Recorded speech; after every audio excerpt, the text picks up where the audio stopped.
ceria sekalian, bertemu lagi dengan kami di Opseria, obrolan seru dan ceria.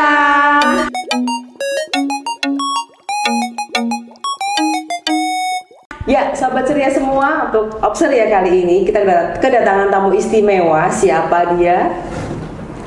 Hai Sobat Ceria, perkenalkan nama saya Budiana Marini, Kepala Instalasi RSUD Aji Barang. Ya, dengar-dengar kemarin itu ada pelantikan ketua baru Pormiki. Ya, Ketua Pormiki cabang Banyumas. Gimana Mbak Rina? Terpilih ya Mbak Dia. Ya, ingin tahu nih kita, itu Pormiki itu apa Mbak Rini, bisa dijelaskan? Ya, baik Budias dan Mbak Nino, jadi Pormiki itu Perhimpunan Profesional Perkamedis dan Informasi Kesehatan Indonesia. Kebetulan untuk di DPC Banyumas itu sudah dirintis dan kegiatannya sudah semakin banyak dan semoga untuk kedepannya nanti bisa lebih maju dan berkembang. Oh ya, amin. Semoga mohon doanya. Mohon doanya Budia sama Mbak Nino, semoga kami dan pengurus yang lainnya bisa amanah dalam mengemban tugas yang cukup berat juga ya nanti ke depan, soalnya 5 tahun ini. 5 tahun, kalau yang kemarin-kemarin kan hanya 3 tahun ya. Mohon doa restunya saja. Ya, semoga lancar Mbak Rini untuk mengemban amanah barunya. Nah, kalau kita melihat Mbak Rini tentunya sudah tahu nih topiknya kira-kira sekitar apa ya. Kita hari ini akan memperbincangkan, banyak ngobrol tentang rekam medis di rumah sakit. Nah, untuk langsung saja ya kita tanya-tanya tentang rekam medis di rumah sakit. Untuk Mbak Rini nih, apa itu sih Mbak rekam medis itu apa? Seperti itu.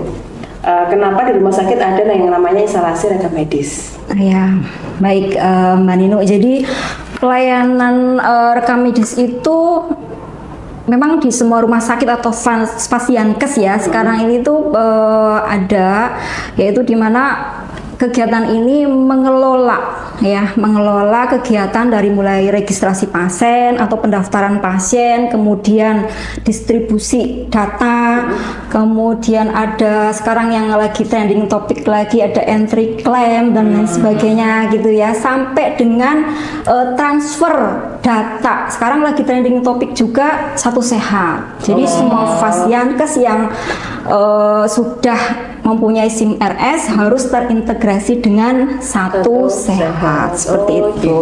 Iya.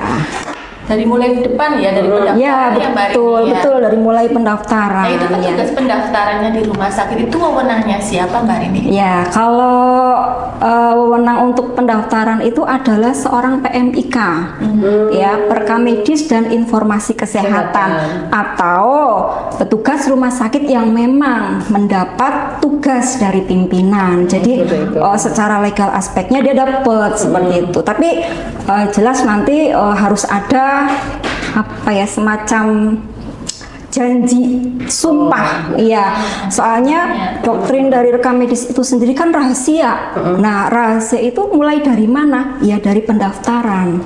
Data-data pasien yang sebegitu banyak itu sudah harus kita pegang erat, rahasia seperti itu. Iya.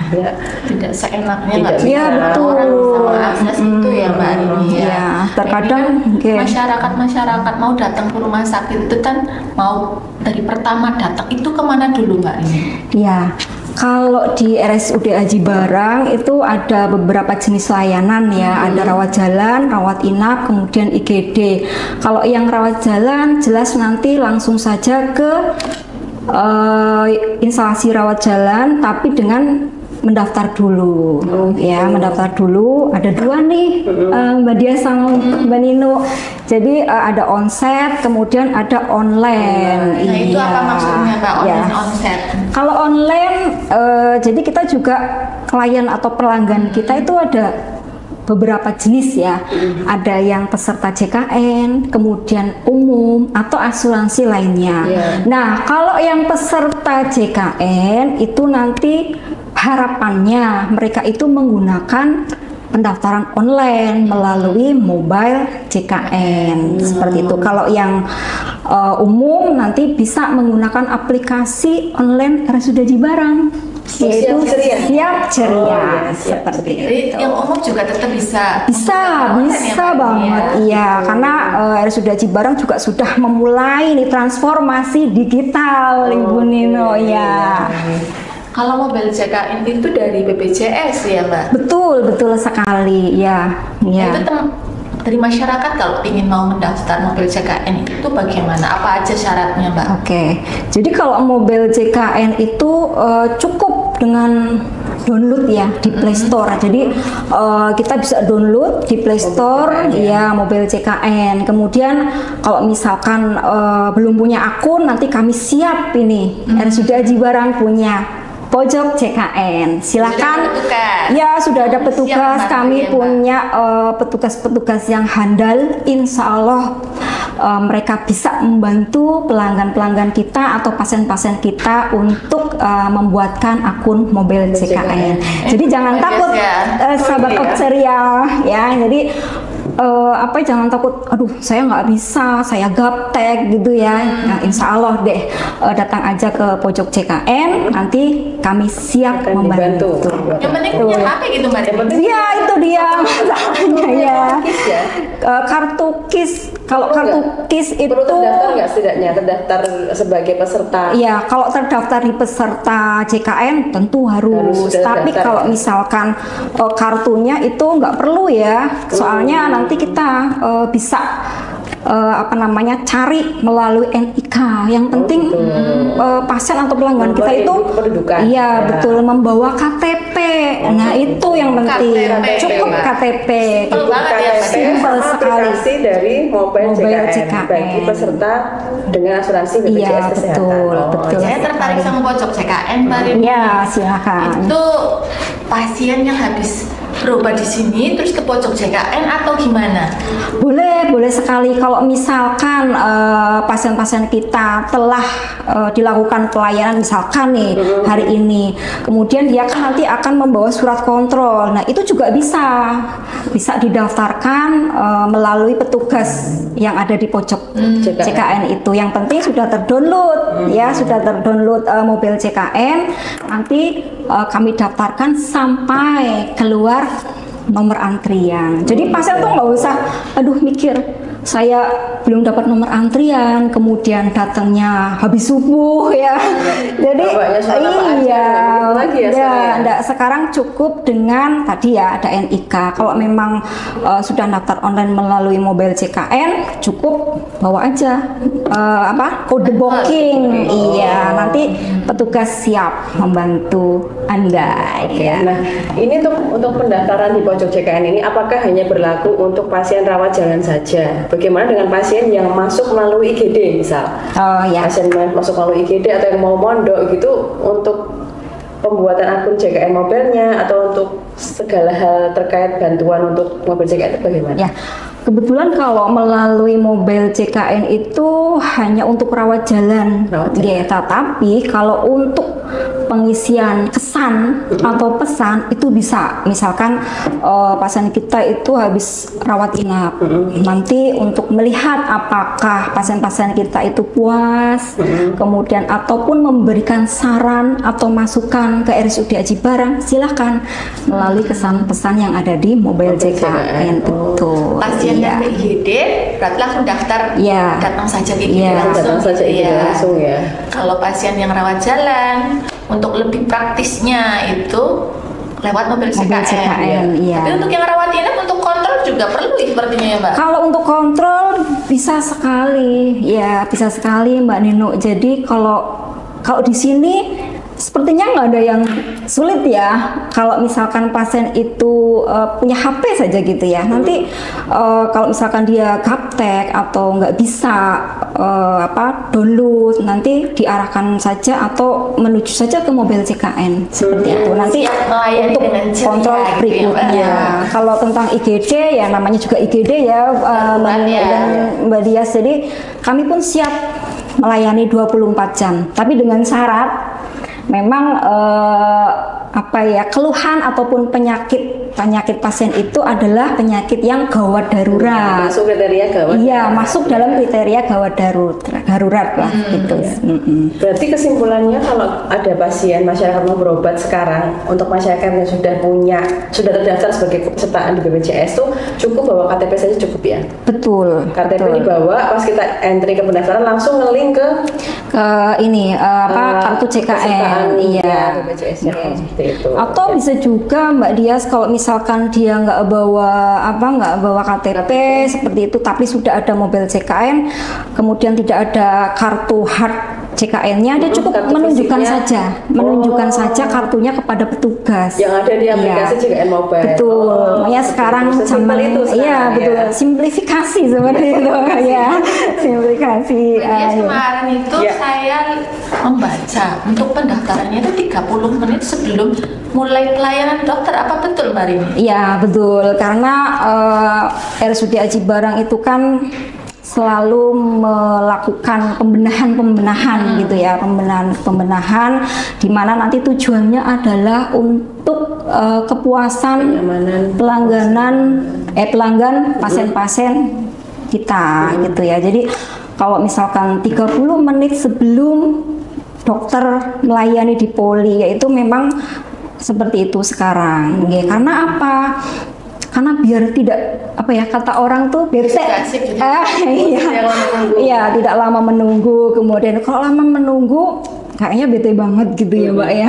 Kalau dulu kan subuh aja udah pakai sandal berjajar, kemudian pakai batu gitu. Sekarang tidak perlu ya. Sekarang alhamdulillah dengan adanya pendaftaran online sudah tidak ada, dan pelanggan-pelanggan kita nanti akan selesai pelayanannya itu lebih asik, dan mereka bisa melanjutkan aktivitas kesehariannya. Misalkan nih, kok di sekitar Aji Barang itu kan banyak ya yang pedagang pasar. Nah, dia bisa melanjutkan misalkan dagangannya ke pasar lagi. Betul, iya. Nih Mbak, tadi kan sudah ngobrol tentang pasien dengan kepesertaan BPJS Kesehatan. Nah, bagaimana kalau ada pasien yang datang tiba-tiba pas dicek NIK-nya ternyata nggak aktif, sedangkan dulunya dia merupakan peserta BPJS Kesehatan, itu solusinya bagaimana? Ya, jadi sekarang fenomena yang banyak terjadi fenomena yang banyak terjadi itu dia kepesertaan BPJS PBI, tapi ternyata setelah dicek itu tidak aktif. Ya, kita edukasi ke pasien agar kalau memang dia mampu gitu ya, nanti kita arahkan ke JKN Mandiri. Atau kalaupun mohon maaf nih Bu Dias dan kalau misalkan pasien kita itu tidak mampu, nanti kita edukasinya adalah menghubungi desa, kecamatan, sampai mungkin nanti ke Dinsos sampai DKK seperti itu. Soalnya ada juga nih kepesertaan JKN yang bersumber pada APBD. Yang namanya UHC itu betul, itu UHC. UHC. Health Coverage. Betul sekali. Mudah ya untuk masyarakat untuk sebetulnya memang untuk pelayanan kesehatan semakin dimudahkan seperti itu. Terus Mbak Rini, kadang-kadang namanya pasien ya, ada yang mungkin berangkat tergesa-gesa atau namanya penyanyi sepuh gitu, lupa bawa surat kontrol pas mau kontrol. Nah, itu gimana? Apakah itu menjadi salah satu yang bisa menghambat alur proses atau bisa dibantu atau bagaimana? Sebetulnya kalau seperti ini banyak sekali ya kasus-kasus lupa, terus kemudian ketinggalan, bahkan terkena air. Mungkin hujan, kemudian kesiram air minum gitu, itu lumayan banyak juga ya. Tapi jangan khawatir, ya sampaikan saja ke petugas karena kan RSUD Aji Barang itu sudah memulai rekam medis elektronik begitu ya. Jadi insya Allah tidak ada kata sulit ya. Nanti petugas kesehatan bisa mencari riwayatnya melalui rekam medis elektronik ini, Bu Dia. Jadi memang dengan adanya rekam medis elektronik ini juga dimudahkan sekali. Jadi tidak usah misalkan lah sekarang ya kalau rumahnya Aji Barang gitu ya lah. Sekarang kalau rumahnya Bu Miayu di atas bukit gitu kan ya, jadi kayaknya sangat menyengsarakan sekali seperti itu ya. Jadi memang dimudahkan. Tapi walaupun dimudahkan, tapi jangan sampai ketinggalan ya Bapak Ibu. Kalau mau kontrol, tuh tetap disiapkan surat kontrolnya, karena itu memang syarat yang harusnya ada seperti itu ya. Iya. Lebih tertib lagi gitu ya. Bisa kembali malam harinya. Kalau memang pagi harinya mau datang ke RSUD Aji Barang, malam harinya harus disiapin lagi. Iya, buat kontrol KTP. Ya, oke Mbak Rini, apa nih pesan-pesan untuk pasien RSUD Aji Barang terkait dengan pelayanan di rekam medis RSUD Aji Barang? Ya, baik, untuk pelanggan-pelanggan kita di RSUD Aji Barang, terima kasih sekali telah mempercayakan pelayanan pasien ke RSUD Aji Barang. Tentunya adapun kekurangan ataupun apapun itu ya yang sekiranya kok nggak serp gitu ya, nggak serp di hati gitu, silakan ya memberikan masukan, saran untuk perbaikan RSUD Aji Barang untuk masa yang akan datang seperti itu. Ya, cukup sepertinya ya obrolan siang hari ini. Sudah banyak ya yang dikupas tentang pendaftaran pasien, tentang solusi-solusi atas hambatan yang terjadi di pendaftaran, seperti itu. Yang harus dibawa. Ya, betul seperti itu. Hanya KTP sudah dimudahkan sekali. Yang kontrol rawat jalan, mungkin yang di IGD mungkin hanya butuh KTP yang Mbak Rini berarti ya. Betul, untuk datang mendapatkan pertolongan di IGD. Sama pojok CKN. Oh iya, betul. Kita punya pojok CKN ya, bagi yang butuh bantuan untuk pelayanan CKN mobil bisa mengunjungi betul. Aji Barang. Atau bisa juga Bu Dias ke Bu Nino itu bisa menghubungi ya kontak. Boleh Mbak. Ya boleh. Bisa dicatat nih di sini Mbak. Ya. Oke. Ya, oke Sobat Ceria semua. Terima kasih Mbak Rini atas waktunya, sudah banyak bercerita tentang rekam medis dan pendaftaran RSUD Aji Barang. Sobat Ceria semua, sekian Opseria kita siang hari ini. Sampai ketemu lagi di Opseria episode berikutnya. Wassalamualaikum warahmatullahi wabarakatuh.